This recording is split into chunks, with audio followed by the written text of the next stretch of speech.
后因美国佛教会译经的因缘，师父认识了会长沈家珍居士，并促成师父赴美弘法的因缘。因为师父他接触佛法以后，然后出家以后，然后在台湾一段时间从净土，然后接触各式各样，比如说经教，然后一直到美国，到美国以后也接触到南传的，接触到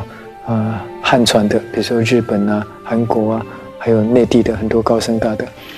比较觉着以后，觉得说还是宗大师的教法，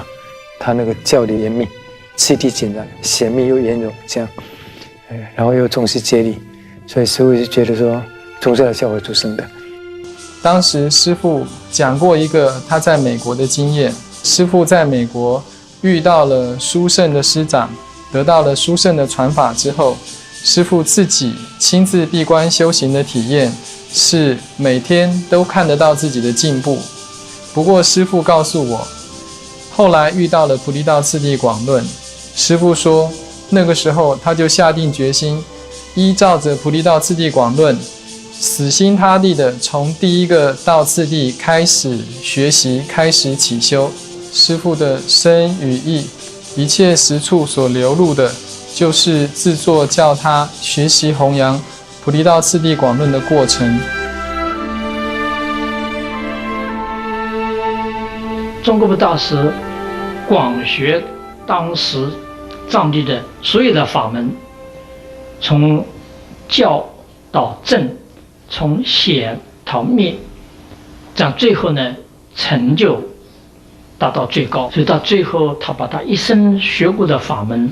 再把它很整个的消化浓缩整理，还透过本尊的加持，这些实际上呢都是文殊师利菩萨亲自指点他，在写成功这本菩提道次第广论。1986年，师父58岁，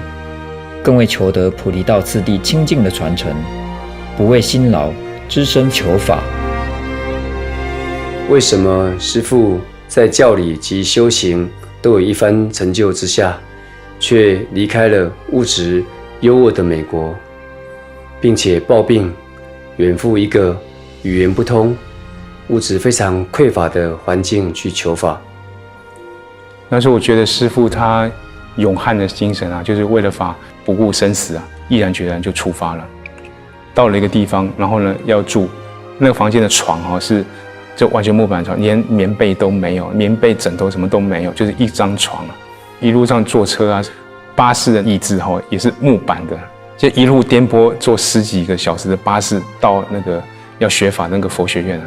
那时候因为是第一次见嘛，见校长，校长问他说：“那你要做什么？”这样，他说我呢除了法我什么都不要这样。后来呢，那校长就说：“那我就单独教你，用英文翻译讲了菩提道次第广论的教授，就是三主要道。那个因缘是师父呢正规的学习菩提道次第广论的一个开端。因为他的师长希望把教法弘扬开去，所以呢他又回到了台湾。在当时还有很多的人对于菩提道次第广论有诸多的疑惑以及误解，但是师父都不畏艰难，将这个法传授给我们。我的老师曾经告诉我说，你回去的时候你应该把这里学的，那我想学的最重要的最好的，那就是莫过于这个菩提道次第广论了。所以那个时候也就开始给大家介绍。所以在师父的心中，把上师、把教法、把众生摆在第一位。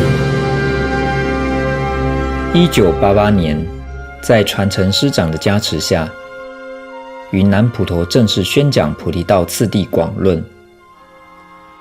及今日发行至160卷广论录音带。